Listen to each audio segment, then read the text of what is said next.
Creep from the Deep, Chapter 21. No, I blinked hard. Terror can make you see crazy things. Roger and Goldie still had their heads. The two pirates swung their rusted swords again.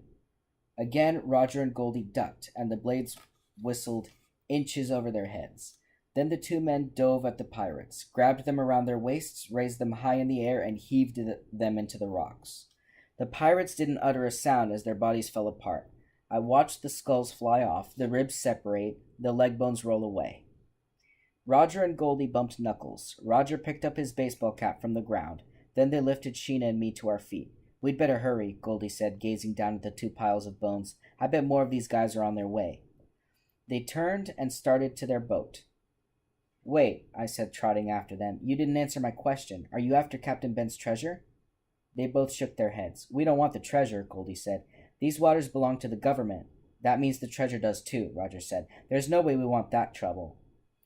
"Let the treasure stay at the bottom of the sea," Goldie said. "If Roger and I can take pictures of the sunken ship, we could sell them for a fortune." "Goldie and I would be the most famous photographers in the world," Roger said. They continued to the motorboat, which was rocking gently on the waves. "We have our diving equipment on board. Think you two can find the old sunken ship again?" "Maybe," I said. "It's right under our mini-sub." Sheena frowned. "But that doesn't help us with our problems," she said. "How do we rescue Uncle George from the pirates?" "Let's make a deal," Goldie said. "You guide us to the Scarlet Skull, we'll haul the treasure chest onto our boat, we'll bring it back for you to give to Captain Ben. Then we'll take the three of you wherever you want to go," Roger said. "Deal?" They both stared at us, waiting for our answer. "What are we waiting for?" I said. "Let's go." Goldie and Roger splashed into the water, holding their camera cases high. Sheena and I followed. We waded to the boat. The warm water lapped over our waists. Howls rang out from the beach. I turned and looked back. The pirates were coming after us, clambering into the water. They were shrieking like wild animals, swinging swords above their heads. Goldie and Roger reached the boat. They grabbed the deck railing and hoisted themselves inside. Sheena climbed in easily. I tossed my walking stick onto the deck. The motor started with a roar. I reached for the deck rail and missed. I tumbled face first into the water. The pirates' howls grew louder, closer. I floundered in fear, slapping at the water, struggling to stay on the surface. The motor churned up the waves, sending a spray high in the air. The spray washed over the charging pirates. Sputtering, I reached for the deck rail again. Caught it. I lifted myself, soaking wet, onto the deck. Bony hands shot up from the water, grabbed the deck rail. The pirates were climbing on board. The motor roared. The boat shot forward. We lifted off the water and zoomed away from the shore. I struggled to keep my balance. I turned to the deck rail and shuddered. Their bony hands were still gripping the rail. "Sheena, look." I pointed to the hands, 8 or 9 pairs. "We didn't lose them. They're still coming for us." The boat lurched and tilted to the side. I went stumbling to the rail. I couldn't stop myself. I grabbed for the rail, and my fingers wrapped around the cold, clammy hand of a skeleton pirate. Unable to let go, I opened my mouth in a cry of horror. Chapter 22. Gripping the rail, I stared at the hands, just hands, no arms attached or bodies. The bony fingers clung to the rail, taking a sea ride with us. The arms and bodies detached now, floated and bobbed in our wake. Sheena pulled me away from the side. "Billy, sit down," she said. "You're drenched and you're shaking. You look totally wrecked." I sat down and hugged myself. "I'm okay," I said weakly. "It's just those hands," I shivered. "Cheer up," Sheena said. "Roger and Goldie are going to help us. We'll get the treasure to Captain Ben. He'll set Dr. D free, and they'll take us to the Cassandra." I forced a smile to my face. "Sounds like a plan," I told Sheena, and then I gasped. One of the skeleton hands was gripping my ankle. Sheena pulled it off and tossed it into the water. The boat rocked and tossed as it pushed through. Oh, there's 3 little star things indicating a change in time or place. The boat rocked and tossed as it pushed through the waves. The evening sun set stripes of deep red through the water. It would soon be dark. Goldie carried a couple of long duffel bags from the cabin. "The Scarlet Skull can't be far from here," Sheena said. "Billy and I swam to shore from the sub." Goldie heaved the 2 bags to the stern. One is our diving gear," he said. "The other is our cameras. We'll find the ship first, then come back for our photo equipment. He walked to the rail. He plucked the skeleton hands off one by one and tossed them into the sea. I climbed to my feet and watched Roger in the cabin. He stood behind the wheel, his cap pulled low over his eyes. There it is. Sheena's shout made me jump. Yes, our tiny sub bounced in the dark waves just ahead of us. The yellow hatch gleamed in the dying sunlight. Time to dive, Goldie called to Roger. Anchor the boat. Roger came bolting out of the cabin. It's right down there? He asked, pointing. Captain One-Leg's old ship? Yes, it should be close, I said. The two men pumped their fists in the air. They lowered the anchor over the stern. Then they pulled out scuba tanks and began tugging on wetsuits and fins. Goldie turned to Sheena and me. He flashed us a thumbs up. This is a great day, he said. Roger and I are going to photograph that shipwreck and find the treasure so we can rescue your uncle. We both returned the thumbs up. They flashed on the halogen beams on their masks. Then the two men dove over the side. They disappeared quickly into the black, rolling waters. Sheena and I leaned over the rail. We watched until the darkness swallowed them. Sheena shrugged. Nothing to do now but wait, she said. You can wait. The undersea mutant must always be on the alert, I told her. I turned and made my way into the cabin. I'll man the wheel till they get back, I decided. I stepped behind the wheel. A high wave made the boat rock. I fell back and kicked one of their duffel bags. It flipped on its side and fell open. Huh? I stared in shock. Two small silver pistols tumbled out. No camera. Weird, I muttered. I grabbed the other duffel bag and fumbled it open. 3 pistols and a box of bullets. I had a heavy feeling in my stomach. My throat suddenly felt dry. I ran back onto the deck. I hurried to the stern and lifted up one of the big duffel bags. What's up? Sheena called, hurrying over to me. Goldie said there was camera equipment in here, I said. I tugged the bag open and dumped the contents onto the deck. Rifles, 6 or 7 long-barreled rifles clattered at my feet. I let out a shuddering sigh. Sheena, I whispered, those 2 men, they lied to us. They're not photographers.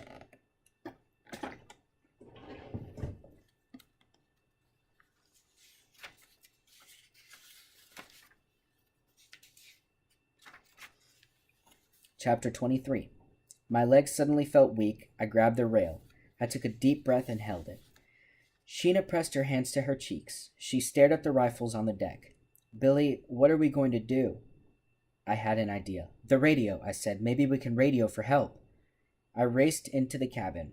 The radio stood on a shelf beside the wheel. I threw a switch. A few seconds later, loud static poured from the speaker. I lifted the microphone to my mouth. Can anyone hear me? I shouted. Hello? Can anyone hear us? I turned a few dials. Hello? Can anyone hear me? Just static. Come on, work. Please work, I cried. I turned dials and threw switches. Billy, they're coming up, Sheena shouted from the deck. My breath caught in my throat. Who were these 2 liars? What did they really want?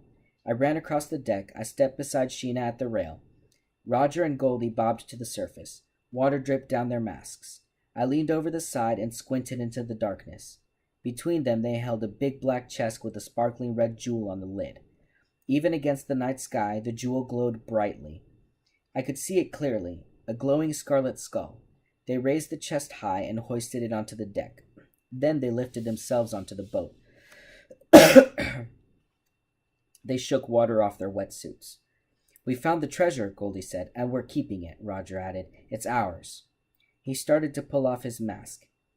But then he froze when he saw the rifles strewn on the deck. Uh-oh, he muttered. I see you 2 have been snooping in places you don't belong.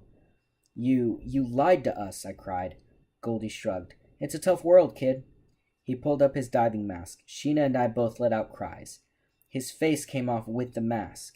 We were staring at a grinning skull, a skull with a gold tooth hanging from his mouth. Roger pulled off his mask and tossed it onto the deck. His face didn't come off, but the skin came loose around his mouth. He tried to push it back into place. Who are you? I stammered.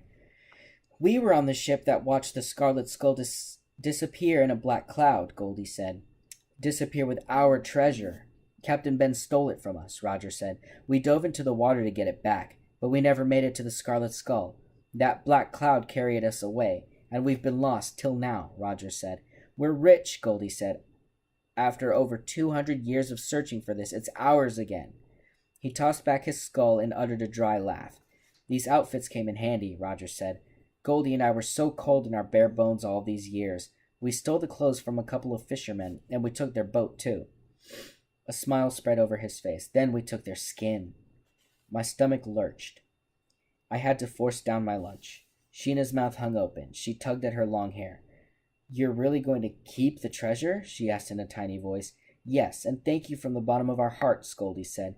He gave us a two-fingered salute. We owe you our gratitude, Roger said, and now, sadly, we must say goodbye to you both. Goodbye? I cried. What do you mean? They didn't answer. Goldie just shrugged. Roger moved quickly. He lifted Sheena off the deck and tossed her overboard. Chapter 24. I heard the splash as she hit the water. The sound sent chills down my back. You can't do that, I screamed. I raised the driftwood stick and swung it at Roger with all my strength. Roger ducked. The stick grazed his back. It pulled off a big chunk of skin. With a grunt, he grasped me around the waist. I put up a pretty good struggle, but he was too strong. He shoved me against the rail, then flipped me into the sea. I hit the water hard on my stomach and went under. The cold sent a paralyzing shock over my body. Finally, I raised my arms and forced myself to the surface. Coughing and sputtering, I searched for my sister. I spotted her a few yards behind me. She was struggling to stay on top of the waves. Help us, Sheena screamed to the two pirates. You can't let us drown here. Help us. They turned their backs. Help us, Sheena screamed. Don't leave us. I frantically tried to keep afloat. I watched the two men. They were leaning over the treasure chest. I could see the scarlet skull glowing against the night sky. Roger reached down to open the chest. He was about to grab the scarlet jewel. The red skull glowed so brightly I could see everything clear as day. I saw Roger grab the skull.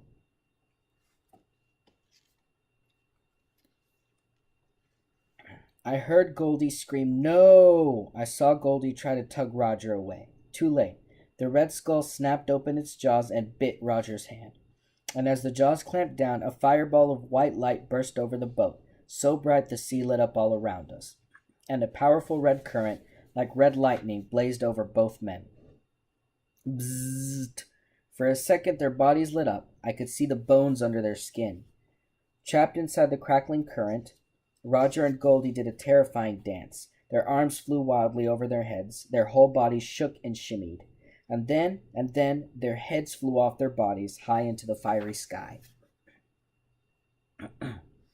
Both men crumbled to the deck, twin piles of bone and ash. The buzzing, crackled red current faded to the black. Sheena and I were alone in the sea now, thrashing our arms and legs, shivering in the cold.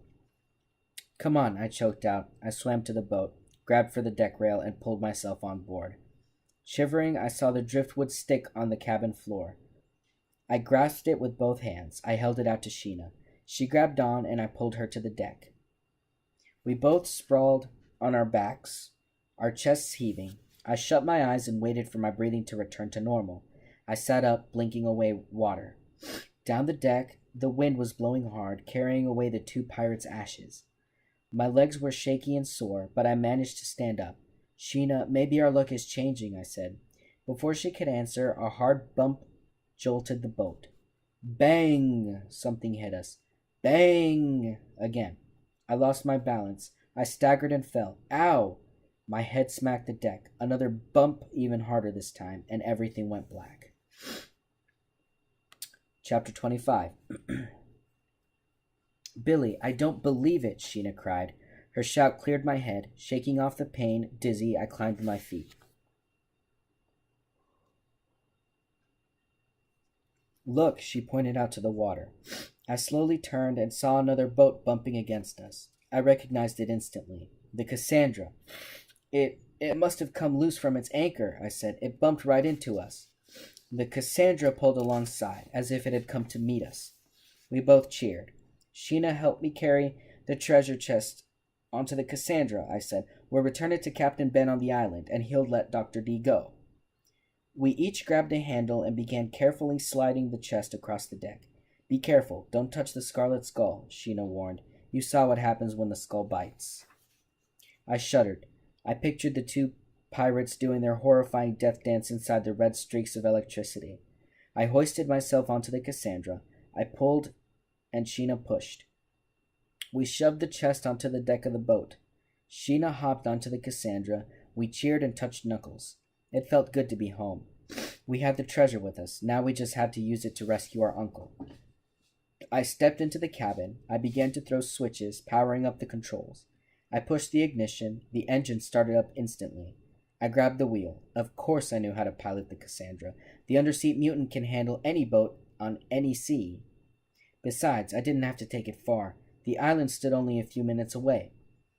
I eased the throttle forward. The boat began to move, cutting through the waves. I could see the island on the navigation screen. Piece of cake. Or was it? Suddenly the boat began to rock. The wind howled around the cabin walls. Tall waves tossed up in front of us and pushed us back. Sheena burst into the cabin. Billy, what's happening? She cried. I kept my hands on the wheel. The boat tilted up hard, then crashed down into the heaving waves. Why is the sea going crazy? Sheena cried. I didn't have time to answer. We both saw it at the same time. An enormous ship rising up from under the water. Its sails billowed and stretched against the wind. Its prow rose and fell as it bounced on the waves. The ship came sailing straight at us. Sheena's eyes bulged. Billy, it can't be. Do you recognize it? The ship. It's the Scarlet Skull. It's going to crash right into us, she screamed. I whipped the wheel to the right as far as it would go. Too late. The Scarlet Skull rose up like a skyscraper in front of us, and standing at the bow, I saw Captain Ben. His long black coat flapped behind him in the wind. Oh, wow, I don't believe it, I cried. The pirate captain had his arm wrapped around Dr. D. Dr. D, are you okay? I shouted. Don't ask questions, Captain Ben boomed down at us. Do you want your uncle returned? I'll give you scurvy dogs one more chance to give me what is mine. Okay, I cried. I shoved the treasure chest to the end of the deck. Here, take your treasure. We don't want it. Above us, Captain Beck shook his head. Give me what is mine, he screamed. Take the treasure, take it, I shouted. Captain Ben shook his head again. He raged his fists in the air. I don't want the treasure. I want my leg. Leg? He pointed furiously to the stick in my hand. Huh? I wasn't leaning on some long piece of driftwood. All this time I'd been carrying around Captain Ben's leg. It was his leg he wanted returned. I raised the leg bone high. I pulled my arm back to toss it up to him. But Sheena held me back. Captain Ben, she shouted, if we give you the leg, how do we know you'll return our uncle? Captain Ben tossed back his head and laughed. Return your uncle? Don't you know what a notorious liar I am? I'll take my leg and my treasure, and then all three of you will be joining me at the bottom of the sea. Chapter 26. Not a chance, I thought. He'll never take us down with him. No zombie pirate can outsmart the undersea mutant. Suddenly, I knew what I had to do. The long leg bone trembled in my hand. I wrapped my fingers around it tightly. I remembered Dr. D's spearfishing lesson. I shut my eyes and repeated in my mind what I had learned. Balance, aim, power. I took a deep breath. I pulled the bone back like a fishing spear. I aimed carefully, and I heaved it up to the deck of the pirate ship. Yay! Captain Ben let out a ferocious howl as the bone smashed into his chest and pierced right through him. It was stuck inside him. The sharp end of the bone poked out his back. Captain Ben howled in agony. He grabbed the front of the bone with both hands and tried to pull it out of his chest. Yay! Another scream echoed off the water. He tugged so hard at the bone he pulled himself overboard. Sheena and I hugged each other and watched him splash into the water. He slapped at the surface for a few seconds. Then he sunk out of sight. He didn't come up. Suddenly, tall waves rocked our boat. The sea began to toss and swirl all around us. Billy, look, Sheena cried. The Scarlet Skull. It's cracking apart. Yes, the old ship began to crack and crumble. The sails fell apart, pieces flying away like a million feathers. The mast split and fell. The ship walls crumbled to sawdust and dropped into the sea. Within moments, not a trace of the ship remained. "Dr. D," I shouted. "Dr. D, where are you?" Sheena gasped. He went down with the ship. He's gone." Chapter 27. I gripped the rail and stared out at the tossing waters. "Dr. D! Dr. D!" I shouted his name again and again. No sign of him. Sheena covered her face. Her shoulders trembled up and down. And I think I saw a hand reach up to the deck. I grabbed the side of the boat. Another hand appeared beside it. I leaned down and helped Dr. D into the boat. He climbed to his feet quickly, shivering and shaking off water. "You're safe," Sheena cried. We both rushed to hug him. "You're safe, you're safe." "No time," he muttered. "We're not safe." He turned and watched the shredded sails sinking into the tossing waters. "Let's get the treasure chest down below. We've got to get it out of here." We pushed the chest to the lower cabin. Then Sheena and I jammed it beside Dr. D, and he started the Cassandra. Walls of water rose around us. Our boat tilted up high, then slammed back to the surface. "We have to find that black cloud," Dr. D said, gripping the wheel with both hands. He pushed the throttle forward as far as it would go. "The black cloud?" I cried. "You want to find it again?" "When we went through it, we entered a dead zone," Dr. D explained. "That's what the old legend says, and I'm starting to believe them. We have to go through it again to get to the other side. This isn't our world. We're in the world of the dead." My mouth dropped open. A shiver shook my whole body. Dr. D is a scientist. I knew he never believed any of this stuff, but we had all seen it with our own eyes. "That's why the pirates came to life?" Sheena asked. Dr. D nodded. "And that's why, in over 200 years, no one has ever found the Scarlet Skull. It lies in the realm of the dead, and we will, too, unless we can travel back through that cloud." The Cassandra roared forward. Above us, a pale full moon drifted low over the ocean. Were we traveling in the right direction? Was there a way back to our world? We didn't speak. We stared straight ahead. The pale moonlight made the waves glimmer gray and dark green. And then suddenly the moon vanished. The light died. The water faded to black. Total darkness, a thick, choking blackness. I tried to speak, but the darkness swallowed all sound. "We found it," I thought. "We found the black cloud, and we're sailing through it." When a full white moon finally appeared in the sky, all three of us cheered. We hugged one another, laughing and shouting, and did a wild, happy dance on the deck.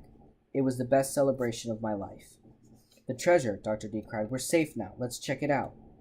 I led the way down the steps to the cabin and gasped in shock. "Gone!" I cried. "The chest, it's gone!" Dr. D scratched his head. "Oh well," he said. "We came back safe, but empty-handed." Just a typical day in the life of the undersea mutant, I thought. And then I spotted something sparkle on the cabin floor. The skull, the red jeweled skull. "Check it out," I shouted. "We didn't come back empty-handed." I reached down to pick it up. "Billy, don't!" Sheena cried. "Don't touch it." "Did you forget? It bites." "Don't be crazy," I said. "We're back in the land of the living. Now it's just a plain, ordinary jewel." I picked it up and opened my mouth in a deafening howl of agony. "Yow! It bit me! It bit me!" Sheena leaped back in horror and screamed at the top of her lungs. I laughed and just tossed the big jewel from hand to hand. "Just kidding," I said. "This time, I really got you, Sheena." I handed the Scarlet Skull to Dr. D. "Guess this adventure is over," I said. "Guess it is," he replied. "I'm going to radio the base and let them know we're okay." We followed him up to the control cabin. He switched on the radio and turned a few dials. "Dr. D to base," he said into the microphone. "Dr. D to base. Can anyone hear me?" We heard a crackling sound, and then from the speaker we heard low voices. "The bones they crack, the bones they creak. The men come alive in the briny deep. You ended our death, you ended our sleep. The men come alive in the briny deep."